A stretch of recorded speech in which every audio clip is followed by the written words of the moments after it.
bem-vindos ao nosso Pode Sim. Hoje nós vamos concluir o livro A Grande Espera, né? Vamos trabalhar hoje o capítulo 51.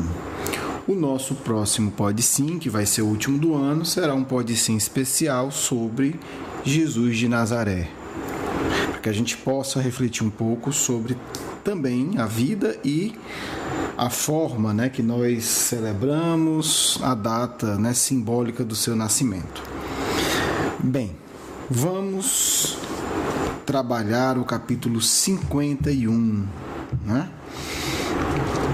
O nosso capítulo de despedida dessa obra, que eu espero que tenha colaborado na reflexão, no pensamento de vocês em relação a Eurípides, em relação à mensagem do Cristo, né? Porque Marcos aqui simboliza para a gente a vida de um jovem cristão do início, né? Antes, inclusive, da missão pública do Cristo.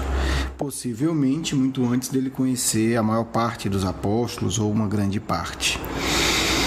Vejamos, no último programa nós falamos do desencarne do Lisandro, né? A gente, como sempre, vai pular alguns trechos e tentar fazer uma reflexão sobre alguns elementos que nos chamaram a atenção. Bem, o que acontece? Lisandro desencarna, né, a toda a reunião e o contato com os outros essênios do Carmelo e se forma um grupo, né, que vai sair já encontrando com outros companheiros, atendendo os sofredores e falando da mensagem do Cristo. O ambiente político do momento era extremamente delicado, né? Vamos lembrar que o Marco já tinha sido preso em Jerusalém, né? E outros já tinham sido, né, ameaçados, né, ou vigiados por autoridades romanas. No caso de Jerusalém, foi pelas autoridades religiosas da sinagoga. Mas o fato é que era uma época de extrema inquietação social. É importante entender isso, né? Parece um pouco com a época de Kardec, né? No futuro vamos falar aqui sobre Kardec, sobre a época que ele viveu. Também uma época bastante tumultuada do ponto de vista social e político. Então havia muitas rebeliões, quer dizer, então todas as reuniões eram suspeitas. Para Kardec, para vocês terem ideia, na época de Kardec, estava proibida a reunião de muitas pessoas, por exemplo. Né? Então você tinha que pedir uma licença às autoridades para reunir, né, 30, 40 pessoas, era preciso de licença das autoridades governamentais, falando da época de Kardec. Na época de Marcos, né, que é a época do Cristo, não havia leis nesse sentido, mas toda reunião era suspeita. Tá certo? Era a época de Herodes Antipas. Para complicar, o próprio responsável político da região, Herodes Antipas, era um indivíduo também muito complicado, né? Eu vou pegar só uma descrição dele aqui. Marcos vai dizer aqui, né? Por isso Antipas não conhecia paz, né? Por conta da conduta dele. Sempre atormentado por horríveis pesadelos, que não passavam de sombras da própria consciência, projetadas na semi-obscuridade do subconsciente. E aí não é o tema central, mas eu não resisti e vou fazer aqui um comentário básico. Porque Eurípides, né, em Sacramento, era um profundo conhecedor de sonhos, como já falamos. E aqui a gente começa a ver, né, já essa reflexão. Porque muitas vezes é frequente e comum também o pesadelo ser fruto de um ataque espiritual, da obsessão, né? Isso é muito comum. Mas também, como coloca aqui Marcos, né, o autor do livro, Eurípides, Marcos, muitas vezes os pesadelos são pesadelos criados pela consciência culpada. São as sombras da própria consciência. Isso aí já abre toda uma reflexão também sobre sonhos, né? No futuro a gente vai poder trabalhar com esse tema, né? Já adiantando aí duas interpretações básicas. O fato é que, por conta de todo esse contexto, né, eles viajaram pelas terras do norte, tá certo? O grupo de Marcos é do sul, estamos falando da Judéia, né, da região, né, ali do Oriente Médio, né, hoje está complicado, tem a divisão da Palestina, judeus, mas é a região que o Cristo viveu. E aí o que acontecia? Né? Eles viajavam falando quase sigilosamente às criaturas sofredoras e, em particular, orientando os companheiros, quer dizer, os outros essênios, aquelas pessoas espiritualizadas que já sentiam, né, que o grande enviado de Deus estava chegando, ia chegar, então era dada a grande notícia e, paralelamente, também o consolo aos sofredores. Tudo feito de uma maneira muito discreta. Quando o grupo se avolumava, né, as pessoas iam se congregando, o Marcos, que agora era o dirigente do trabalho, Marcos dividia as equipes e enviava para lugares diferentes, quer dizer, tanto certamente para melhor divulgar a ideia do cristianismo, quanto também, né, possivelmente, para evitar chamar atenção, né, um grupo grande, e que eles pudessem ser confundidos com revolucionários sanguinários. Então, deste modo, o serviço foi se ampliando e os grupos partiram para pontos diferentes. Normalmente, quando eles iam nos lugares, eles não frequentavam as sinagogas, né, que eram os ambientes religiosos do povo judeu, né, as igrejas católicas, equivalente aqui, ou templos protestantes, ou centros espíritas, né, na linguagem de hoje. Eram os templos de oração, os lugares de oração. Mas certo dia, e aí a gente vai fazer uma reflexão bem interessante, observem isso. Um companheiro falou que estava com vontade de frequentar ali a sinagoga, de ouvir, né, de apenas ouvir. E essa ideia foi dada quando eles estavam, adivinham onde? Numa cidade que chamava-se Nazaré. Olha que nome interessante, né? Estavam em Nazaré. Foram então para a sinagoga, né? E ficaram ali no lugar, era tudo dividido, ficaram no lugar reservado aos visitantes, né? E aí eu vou pular alguns trechos, né? Tá no livro mais detalhado, foi feito todo o ritual, a leitura dos livros judaicos, né? Do Antigo Testamento, né? Na linguagem nossa, há diferenças. E aí, depois que acaba toda a leitura, o responsável, né, o arquissinagogo, convidou o Marcos para falar os textos. Todo mundo se surpreendeu, até porque Marcos, como sabemos, é o romano, né, e pelos próprios traços fisionômicos, era visível que ele era romano. Mas Marcos pensou, já que me chamou, né, por que não ir? Teve, né, uma curiosidade, porque normalmente as pessoas, os jovens não eram convidados, menos ainda o jovem desconhecido, com traço romano. Mas Marcos se empolgou e foi lá. E começou a falar, né? Deus sempre esteve conosco, começou Marcos. Eu vou pular alguns trechos. E aí, o que é que comenta que o livro? A certa altura, né, da palestra de Marcos, um jato de vigor banhou a mente do expositor, né? E lhe deu um imenso potencial no verbo, quando ele evocava o profeta Isaías, né? E aí ele diz, vou ler aqui esse trecho: eis que os anjos do Senhor falam pela boca de seus intérpretes, né?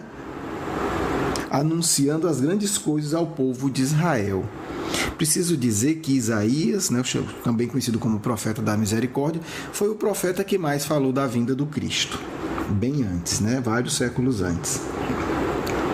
É a palavra da consolação, ungido de esperanças, a gente desarvoradas de Sião, né?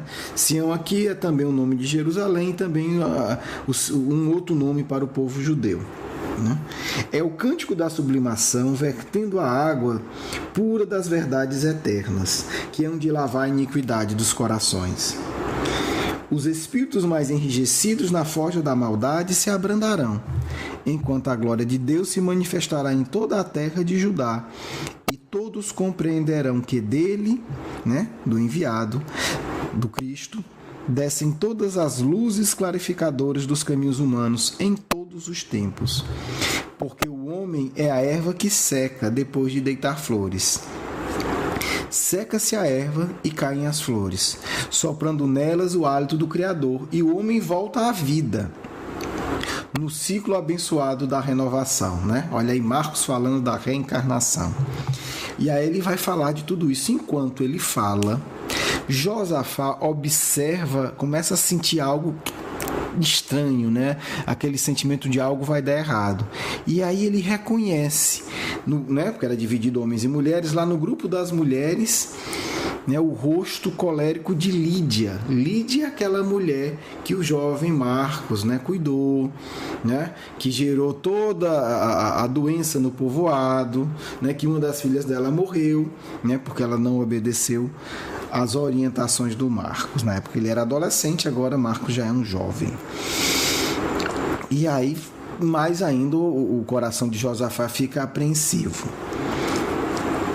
Marcos continua, e eu vou ler mais um trecho rápido. Né? Ele fala da grandeza do Cristo, da grandeza do enviado, e depois ele retoma: mas, pobre Jerusalém, ai de ti, levarás o cordeiro à imolação vergonhosa, porque tens duro coração. De palavras fortes, quer dizer, Marcos já compreendia que o Cristo não seria aceito pelos judeus. Né? Ai de ti, porque sempre terás ouvidos fechados à palavra sublime do Salvador, como tiveste para os profetas, né? O que ele tinha já falado lá no templo. Quanto a ti, Israel, caberá a triste tarefa de conduzir ao sacrifício a voz dos anunciadores de novos caminhos, que prepararão os corações para o Salvador, que ele está falando até dele, sem saber, né? Vamos um pouco em frente. E ele continua: mal sabes que o enviado já veio, né? Falando do Cristo, e já anunciou a grande jornada de preparação. Quer dizer, olha, Marcos fala de preparação, não está falando que o Cristo vem e vai fazer mágica, não. Não podes vê-lo entre a multidão, porque ele se esconde no ensolamento abençoado do deserto, onde é procurado por corações desejosos de renovar o seu roteiro. Quer dizer, a maioria não reconhecerá o Cristo, ele está dizendo isso. Não podes reconhecê-lo dentre os que te falam das esperanças eternas de Deus. Aí ele continua: já está próximo o dia em que a voz se calará sem ocupar a cadeira vazia que lhe pertence por direito divino. Quer dizer, porque no templo já havia uma cadeira vazia esperando o enviado, né? O Cristo e Marcos aí são jovens, e Marcos já está anunciando que ele virá, será condenado, e eles continuarão com a cadeira vazia, que é a cadeira dele, do próprio Cristo, mas ele não será reconhecido. E aí continua Marcos: desperta Israel para a grande realidade, porque já se contam pelos dedos das mãos anos que te separam da grande luz. Quer dizer, Marcos anunciando. A essa altura, o arquissinagogo levanta-se e abandona o recinto, que foi acompanhado pelos demais. O que significava, né, na tradição judaica, que eles já saíram para pensar a punição que Marcos teria, né, pelo que ele falou.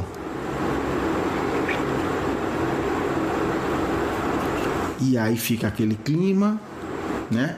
Marcos conclui a exposição e de lá ele já é levado para a presença daquele homem, né? Para um tribunal. São 7 homens de cara severa, né?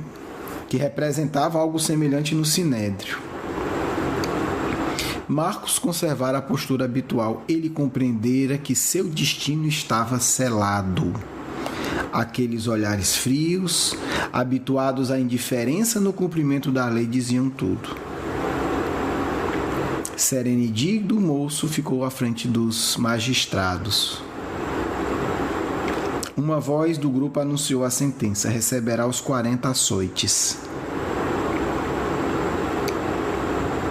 E aí Marcos ficou em silêncio, porque viu que de nada adiantava falar. O sumo sacerdote, depois de falar que Marcos estava calado porque sabia que era culpado, continuou. O sumo sacerdote, né, do templo de Jerusalém já tinha dirigido a essa casa um aviso recomendando que tivéssemos cuidado contigo e que em caso de residência te puníssemos. Sabíamos que mais dia menos dia tu cairia em nossas mãos, pois há muito já fomos avisados. Olha aí, né? E aí a gente entende o que aconteceu. Foi uma armadilha. Foi uma armadilha. E aí a gente se pergunta: mas por que os espíritos superiores deixaram Marcos cair nessa armadilha, né? A pergunta que a gente faz, mas por que acontece? E aí a gente vai fazer uma reflexão difícil, mas verdadeira. Muitas vezes Deus usa até os maus para fazer o bem. Marcos estava destinado ao testemunho. Por isso que durante a palestra, inclusive, ele foi inspirado a falar a verdade. E aí, num olhar superficial, a gente diria, mas então Marcos foi vítima, né? Foi vítima dos maus, caiu na cilada. Nós podemos dizer hoje que não. Que era necessário o testemunho de Marcos. Por isso não houve uma intervenção ante a cilada dos maus. Olha como é diferente. É como no nosso caso. A gente precisa, no nosso caso, diante da lei de Deus, né? Nós não somos Marcos, né? Nem perto, não vamos viajar demais. Mas a gente tem que passar por uma prova. De repente alguém com intenção má nos ataca. Se nós precisamos passar pelaquela prova, a lei de Deus permite que aquele ataque aconteça. Mas se o mal não fizesse, aconteceria de outra forma, né? Vamos pegar um exemplo bem banal. Alguém quer nos agredir fisicamente. Nós não fizemos nada de errado, essa pessoa vem e nos agride. Precisávamos passar por essa situação. Mas se a pessoa não agredisse, poderia acontecer um acidente, algo relativamente equivalente. No caso de Marcos, né, pelo que tudo indica, é um testemunho mesmo. Ele optou por esse testemunho. E aí nós começamos a entender, né, que a lei de Deus ela está acima das ações humanas. Se ocorreu, está dentro da lei de Deus, né? É um pensamento forte, porque isso nos indica que devemos ter prudência, ordem, mas também resignação ante situações que, de um jeito ou de outro, foram inevitáveis, né? Porque no final das contas são provas necessárias ao nosso engrandecimento espiritual. Voltemos ao livro. E aí alguém comenta, né? Mas esse jovem parece romano. E nesse caso poderemos ter complicações, né? Alguém da sinagoga. Porque como romano ele estaria primeiro submetido a Roma e não aos judeus. Mas o arquissinagogo responde: tudo está previsto, faremos cumprir a lei, né? Que manda que dê morte secreta aos transgressores dos arcanos. Quer dizer, já estava tudo planejado, um tipo de sentença que indica morte secreta. Então, eles não teriam nem que falar para Roma que estavam punindo um cidadão romano. Além de tudo, concluiu ele, acabamos de receber a denúncia de uma pobre mulher de nome Lídia, cuja filha foi morta por esse acusado, no sul da Judéia. Olha aí a trama do sumo sacerdote se soma à trama da miserável Lídia, né? Que vai lá também denunciá-lo. Quer dizer, há uma trama maior que se soma a trama menor. E aí o que acontece? Vamos ver como é que Marcos recebe essa notícia que ele será morto secretamente. No recolhimento humilde do coração, o jovem evocava as ocorrências da excursão, toda a pontilhada de acontecimentos inesquecíveis. A impressão que dá é que nesse momento Marcos começa a ter o que a gente chama de lembrança da morte, né? Só que normalmente quando acontece, é como se a gente fala, a vida passa de uma vez. Pra gente, né? Para quem tem um coração mais educado, ele foi relembrando tudo o que aconteceu nos últimos anos, né? Desde o desencarne de Lisandro até aquele momento. Né? Cidade por cidade. Aí a gente vê a diferença do coração equilibrado, né? Não se preocupou em defender, não ficou se culpando, não devia ter falado, foi a trama deles. Ele se vincula às suas lembranças. E aí o coração de Marcos rejubilava-se a cada triunfo que ele lembrava, né? Porque eram triunfos feitos em nome da grande estrela. E aí o moço estava já absorto nas evocações queridas quando lhe tocaram brutalmente o ombro, né? Quer dizer, devem ter dado uma pancada, um murro, né? Disseram tudo resolvido, ficará aqui aguardando até amanhã, né? O relento, amarrado aos açoites, né? Vigiado, obviamente, por 2 homens que guardavam o templo. O fato é que esse acontecimento não abalou Marcos, mas abalou uma parte dos essênios que estavam com ele, né? Porque até ali, né, e aí ficou essa reflexão, para eles, a vida parecera sempre como, né, algo extremamente tranquilo. Viviam no seu recanto, eram respeitados pelas autoridades, né, das sinagogas, os essênios sempre foram respeitados, eram amados pelas massas sofredoras que vinham ali, né, buscar ajuda. Mas agora, com a grande estrela, o testemunho seria muito mais alto, porque eles não tinham se dado conta disso, né? Que o início da renovação da terra se daria pelo sacrifício dos seguidores do Cristo. E aí disso começou a vir, né, os medos. O que aconteceria com eles, o que seria o futuro, né? Principalmente o pessoal do norte, aí tem que fazer essa diferença. Os grupamentos essênicos do sul, né, entre eles o liderado por Lisandro, né, e depois por Marcos, eles não tinham famílias. Os do norte eram casados e tinham filhos, e isso aumentava muito o temor deles, né? O que ia acontecer com eles, né? Será que eles seriam o próximo a serem mortos, e etc, etc.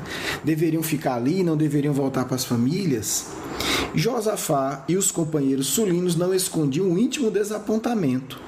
No justo momento em que os grupos deviam estar mais coesos, é que alguns corações se mostravam surpreendente covardia. E aí estamos falando agora do ambiente do grupo. E aí Joel, que a gente já falou dele, desde a época, né, que está com o Marcos já há um certo tempo, e Josafá, tem uma sublime inspiração, né?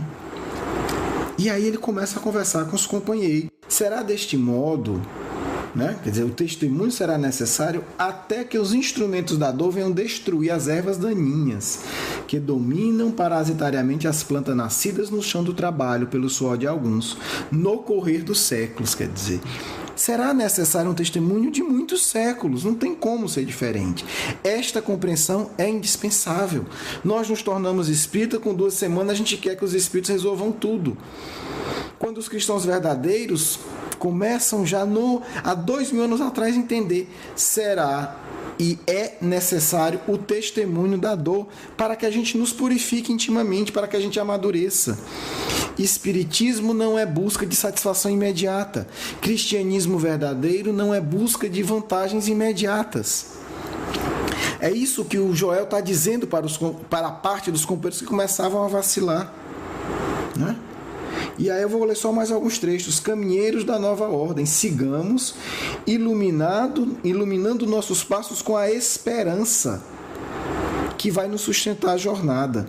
Não nos desesperemos em face da incompreensão que nos pode roubar o valoroso Marcos. A ideia compungiu os corações, mas novo alento começava a fortalecê-los ante aquelas palavras. Sabiam que o companheiro não os abandonaria. Ficaria apenas sem sua roupagem carnal, porque eles acreditavam já na sobrevivência do espírito.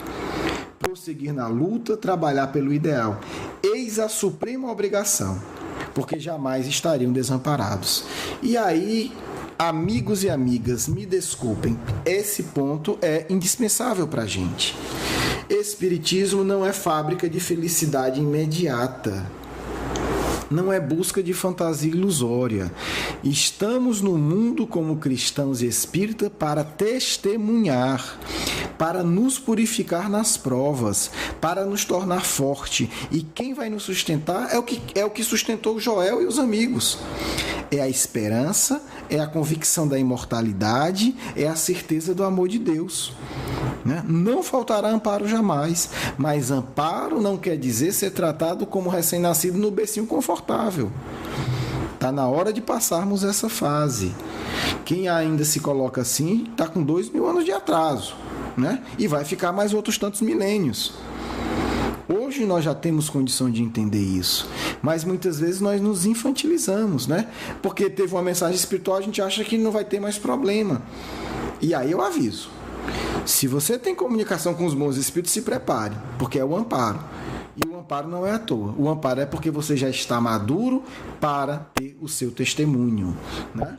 né? Crescimento espiritual não é conversa vaidosa e iludida, é testemunho diário, é lidar com a morte, lidar com a dor, com o abandono, como estão vivendo aqui os essênios há 2000 anos, né? Quem dera a gente tivesse vivido isso há 2000 anos, né? Mas, já que estamos aqui, quem dera, 2000 anos depois, nós possamos entender e pedir para Deus para viver os nossos testemunhos com dignidade. Vamos para a etapa final, meus amigos. Vamos agora para o final do final, o último trecho do livro. Marcos foi morto, né? É isso que ele já conta aqui. Está lá uma ossada humana insepulta numa valeta extensa, no campo de uma colina próxima ao Tabor, né? Quem quiser refletir sobre o Tabor, tem lá na nossa primeira aula, falando do simbolismo do Tabor. Marcos estava ali próximo. Foi conduzido ao local uma semana após a flagelação, quer dizer, ele foi espancado, ficou uma semana sendo obviamente humilhado, depois foi amarrado a um galho de árvore, o corpo foi suspenso, né? Embaixo do corpo colocaram madeira seca e tocaram fogo. Em pouco tempo, as chamas tocavam no corpo do jovem condenado, queimando-lhe os olhos e incendiando-lhe a cabeleira. Né? A operação realizava sob ameaças e impropérios de numerosos membros. Quer dizer, ele foi espancado, pendurado e queimado. E as pessoas diziam: morra de morte, blasfemo. A alma de Marcos estava amparada por sublime amor, a causa abraçada, rendia-se sem nenhuma queixa. E aí a gente tem que entender como é profunda essa frase, porque a gente quer deixar tudo por conta dos espíritos. Quem amparou Marcos primeiro foi o amor que ele tinha à causa. Olha que lição profunda. Não é mais um espírito infantil que tudo fica só pedindo, pedindo, pedindo. Não. Foi espancado, humilhado durante uma semana, estava sendo queimado vivo. Estava em paz, porque o amor que ele tinha pela causa o amparava. E aí o povo vendo aquilo diz: por que não lamentas, infeliz? Antes você sabia praguejar, e agora por que fica calado? Marcos nem ouviu os insultos, porque ouvia um coro angélico que envolveu com vibrações dulcíssimas. E depois uma voz amada lhe penetrou o mais íntimo do ser, desagregando-lhe com abençoada suavidade os laços da dor. Quem era? Marcos, meu filho. Era Lisandro, que eu tomava nos braços paternais, embalando em amorosa solicitude. Vem, filho, descansa. Mas Marcos não tinha desencarnado ainda. Como um derradeiro pensamento de tristeza, né, viesse à sua mente, por deixar tão cedo a obra da salvação. Olha o que é que o Marcos estava triste. Eu queria fazer tanto mais. Mas veio só esse pensamento. E o ancião olhou com carinho e disse: em breve retornaremos, tu e eu, ao cenário terreno, a fim de recomeçar a tarefa interrompida. Olha aí, tem outras encarnações ainda no cristianismo primitivo, de Bezerra e Marcos. O moço sorriu, quer dizer, a única coisa que estava angustiando Marcos era: mas meu Deus, eu quero voltar. O moço sorriu nos braços amigos, enquanto ao fundo a imagem de luz de outro jovem, né, não precisa dizer quem era, também esboçava leve sorriso de aplauso. E em torno um contexto celeste entoava indo, recepcionando o humilde mensageiro da grande estrela. Olha a beleza que produziu a maldade humana, de condenar injustamente o jovem. Por que Deus permitiu? Por isso. Porque do mal, Deus sempre faz o bem. Sempre. E aí eu vou concluir com essa frase. Era o primeiro Marte da nova aliança do amor, firmada na presença do grande esperado, em Nazaré. Para mim é emocionante, não sei para vocês. E aí não por acaso vemos, Eurípides e Bezerra de Menezes atuando tão firmemente no nosso movimento. Daí o jovem mártir, o primeiro jovem mártir é o chefe, é o líder espiritual, é o chefe da nova geração que está no mundo hoje. Por quê? Porque a aliança foi firmada com o sangue dele, com o próprio jovem de Nazaré, em Nazaré. Então, são espíritos que vêm nos ensinar e não nos proteger de ter unha doída, ou de uma perda material, ou de uma doença, ou da própria morte. São espíritos que vêm nos ensinar que, independente da maldade humana, Deus, se nossos corações tiverem amor à causa, Deus transforma tudo em vivências sublimes e libertadoras. Bem, encerramos emocionados, o livro que recomendamos, a leitura e a releitura, A Grande Espera, tem na internet, acredito, é da editora ID. Busquem que vocês encontrarão. Vale a pena ler e reler para aqueles que sentem afinidade com o trabalho do Cristo, de Bezerra e em particular de Eurípides Barçanufo, esse grande espírito que por misericórdia e por amor nos acompanha na Terra. Bem, vamos à nossa mensagem final, a leitura do Evangelho ao acaso, como sempre fazemos. Capítulo 16, não se pode servir a Deus e a Mamon. Vamos ler o item 8 da mensagem, desigualdade das riquezas. A desigualdade das riquezas é um desses problemas que se procura em vão resolver, se não se considera senão a vida atual. A primeira questão que se apresenta é esta: por que todos os homens não são igualmente ricos? Não são por uma razão muito simples, é que eles não são igualmente inteligentes, ativos e laboriosos para adquirir, nem moderados e previdentes para conservar. E aí a gente pode estender isso para toda a desigualdade das aptidões. Vamos à nossa prece e à nossa mensagem. Pai de amor e bondade, que o teu amor infinito toque os nossos corações, nos ensinando, nos apoiando e nos amparando nesse instante, com a tua proteção e com a tua paz, para que em teu nome possamos concluir o estudo dessa obra com a mensagem dos amigos espirituais. Meus filhos, que a luz do Cristo nos sirva sempre de motivação suprema para os testemunhos necessários aos nossos próprios espíritos, que ainda longe estão de poderem se integrar de maneira plena com o amor divino. A dor é apenas a preparação transitória e breve para a felicidade constante e eterna que conquista aquele que aprende a obedecer às leis do Senhor do Universo.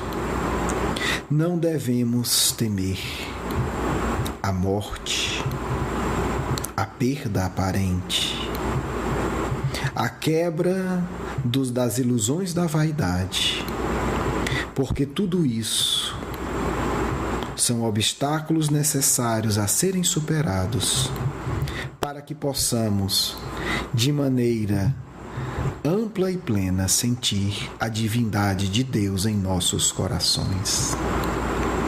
O Cristo é o mestre sincero e de amizade inquebrantável, que busca todos os corações que desejam aliar-se ao dele na transformação da humanidade.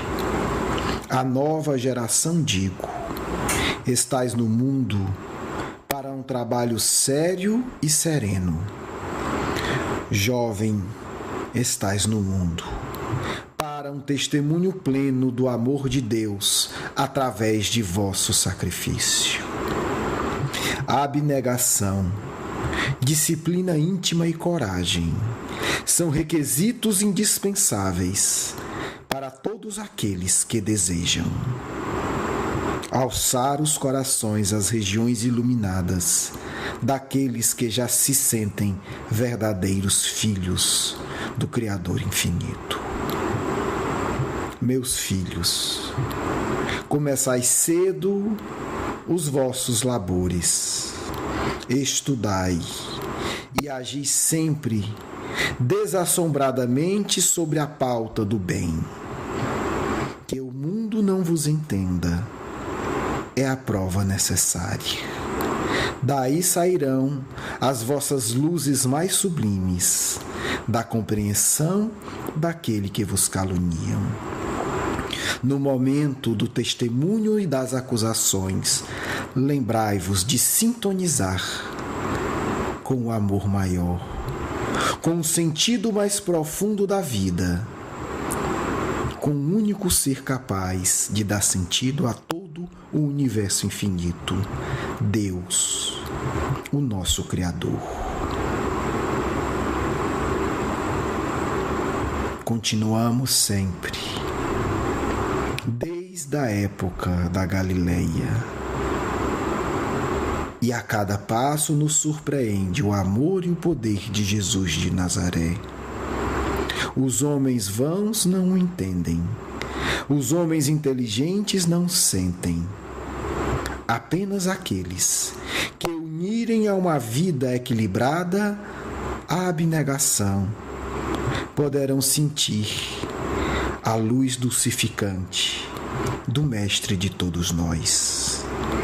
Jovem, atentai, sintonizai com a causa da grande estrela, para que vossas dores não vos surpreendam na indisciplina dos que não amam, mas para que sejam apenas impulsos positivos da alteração da vossa própria vibração espiritual.